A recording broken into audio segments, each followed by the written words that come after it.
Hello, this is Red to Lee. Today's story. Have you ever found yourself caught in a web of lies, betrayal, or downright audacious behavior? What would you do if your spouse, your neighbor, your coworker, or even your boss tried to pull one over on you? Well, today we're diving into stories of revenge so clever, so satisfying, they could be straight out of a movie script. From exposing secret affairs and bringing cheaters to their knees, to outsmarting a slacker coworker with a taste of their own medicine, and even tricking a greedy neighbor into ruining himself. These stories are full of twists, turns, and justice served cold. And here's the kicker.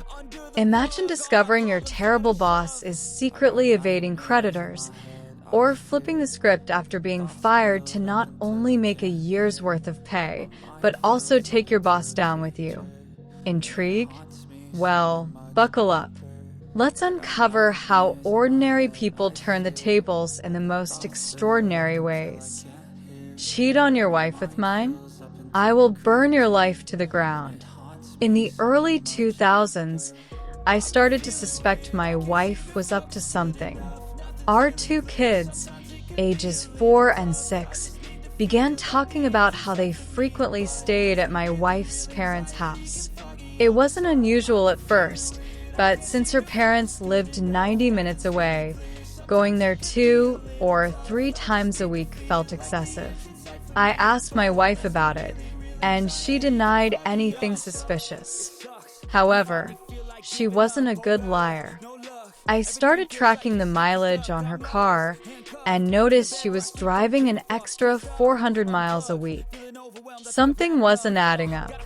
One day, I found a sticky note with her AOL password on it. I couldn't resist and logged into her emails. What I found confirmed my fears. She had been emailing her college best friend, discussing her regular meetups with an ex-boyfriend from high school. I printed the emails and decided to dig deeper. I contacted a friend who introduced me to a private investigator, Ron. After providing Ron with the emails and some basic information, he uncovered everything. My wife would drop the kids off at her parents', meet the ex for lunch, and spend a few hours at a motel before picking the kids up. Ron documented everything with dates, times, and photos. I hired a divorce lawyer immediately. Growing up with parents who cheated had deeply affected me and my siblings, and I wasn't going to let history repeat itself. Ron also investigated the ex, Bob. Bob was married with 3 kids and worked as a VP at his father-in-law's company. With this information in hand, I had the divorce papers served to my wife at her workplace. At the same time, Ron shared the evidence with Bob's wife. What she did next was her choice. Bob's wife acted decisively. She emptied their joint accounts, took the kids, and left. Bob's father-in-law fired him, evicted him from their home, and their divorce quickly became messy. There were police reports, restraining orders, and eventually Bob left the state. I haven't heard of him since. As for me, my ex-wife and I kept communication strictly about the kids. Now that they're adults, I don't interact with her at all. I don't hate her, but my care for her is limited to her role as the mother of my children. Theme: justice and principles. Neighbor was stealing water from my supply, so I ruined him. I recently bought a fixer-upper house in Asia from family friends who hadn't lived there for years. After moving in, I noticed strange behaviors in the neighborhood. For instance, someone parked their bike in my garage before I installed a gate. I left the bike outside, and its owner angrily knocked on my gate, but eventually took it back. The house had low water pressure one day, and I heard my neighbor's water pump running. My neighbor, An elderly man who rented out 2 floors of his 3-story house had previously voiced complaints about the property being sold. My suspicions grew, and after testing my taps, I realized he was siphoning water from my property. Water is inexpensive here, so the cost wasn't the issue. It was about the principal, taking something that wasn't his. To address the problem, I turned off my water supply at the main line while his pump was running. Without water flow, his pump overheated and damaged the house's outdated wiring. At 3 a.m., I heard commotion from his tenants, who were upset about losing water and power. They reported him to the police, resulting in fines and tenant compensation. Both tenants moved out, leaving him without income. Unable to afford repairs, he moved in with his daughter. When he confronted me, I calmly explained I'd turned off my water for a leak repair. He didn't press further, and I've since corrected my plumbing to prevent future issues. Problem solved. Theme: workplace conflict and poetic justice. Tricking my slacker coworker into sabotaging himself. At work, there's a lazy coworker I'll call Seth. He's known for dumping his tasks on others, often disappearing for long breaks while someone else picks up the slack. Over 6 months, I became his favorite target. Complaining to management didn't help. One day, Seth assigned me a spreadsheet project. Knowing he wasn't skilled with Excel, I embedded hidden formulas that scrambled the data whenever it was copied incorrectly. The formulas weren't obvious, but subtly disrupted his work. When the deadline arrived, Seth, assuming I'd handled everything, submitted the project as is. The client was furious over the nonsensical report.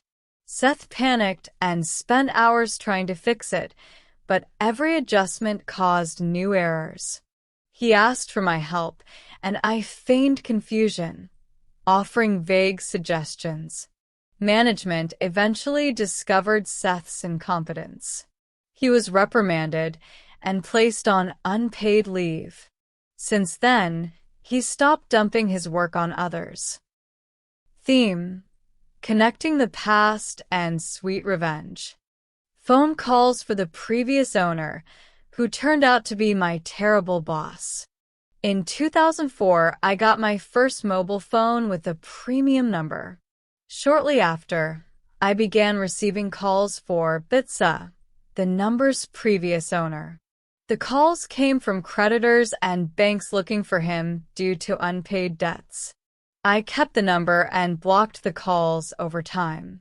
Years later, I started working under a notorious project manager named Bits. He was a tyrant, micromanaging every detail and making the team's life miserable. Meetings during lunch breaks, unreasonable deadlines, and constant emails were the norm. Eventually, I discovered Bits was the same person as Bitsa. He had been dodging creditors and evading debts of over $200,000. Furious, I unblocked all the numbers and redirected the calls to his office and manager. The fallout was massive. Banks and debt collectors swarmed him, and his manager received endless complaints. Bits was fired within 2 months, and I haven't heard from him since. Theme: overcoming injustice and starting fresh. Fired from my job, but got a year's worth of pay, and my boss fired. In the early 2010s, I was hired as a content creator for a university. The pay was low, and the workload was enormous. 85 videos in 52 weeks as a one-person team. My manager assured me quality was more important than quantity, but her attitude shifted when she learned I was a smoker. Despite working 60-hour weeks, she began nitpicking my work. 5 months in, She accused me of falling behind on my projects. I explained the workload was impossible for one person, but she dismissed my concerns and fired me, deciding to outsource the remaining work to production houses. Knowing she'd use my database of production contacts, I altered the records. I then connected her with a trusted friend's production company, giving them insider knowledge to secure the contract. They completed the project, but at over 10 times my annual salary, blowing the budget. The university fired my manager for overspending, and I earned a hefty referral fee from the production house. The situation allowed me to fund further studies and close that chapter of my life with satisfaction. That's it for the story today. Thanks for watching. I'll be back with even more exciting stories next time. See you then. Don't forget to subscribe, like, and turn on notifications. Thank you.